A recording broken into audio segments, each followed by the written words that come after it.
there, 2 bunks here. This was the original navigator's table. There used to be a sextant that hung from here with a bubble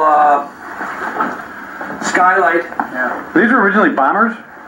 No, well, their original design feature was they thought they would be submarine chase aircraft with the ability to drop torpedoes and depth charges. Yeah. By the time they were commissioned, the war was over, so they were used just as cargo or troop transport, from what I understand. And that's the original radio operator's table. There used to be, from the pictures that you see, there was banks of radios that went right up to the ceiling of the old tube type. Now we have capabilities of reaching every frequency in the world from one little square box. Is that right? Yeah, really? We can dial in any frequency we want and do tones to get onto telephone, what have you. This must be incredible to be flying in. It's like sitting in your living room full of exhaust fumes, noise, and vibration. Yeah. Like I say, the pilot steers. Now, what was this section right here? Like, this is the flight engineer station. Yeah. Keeps track of all the... A 4-man flight crew. The pilot steers and decides where the plane's going to go, more or less. He has throttles that he uses while we're taxiing on the water.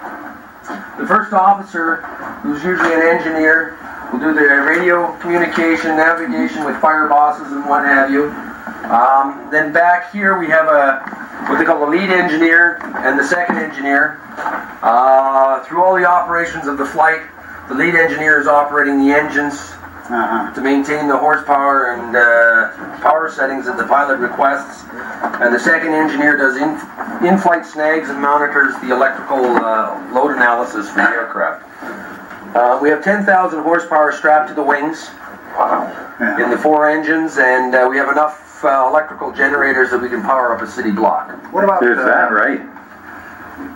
6 300 amp generators. How are you maintaining 63-year-old engines? The engines, we get them overhauled by the same fellow who runs the Rare Bear Reno Air Race machine. The one fellow died in a car accident here years ago, George. But there's a couple of guys there. It's an outfit, is it Precision Auto or Precision something or other, down in Air Automotive out of California that we ship the engines down, they rebuild them, and zero time them and send them back to us. Are there spare engines available? Well, we have a whole selection up on the beach in pressurized cans. We have 12 that are already rebuilt. We have about 10 or 15 that we can rebuild and steal parts from and do whatever.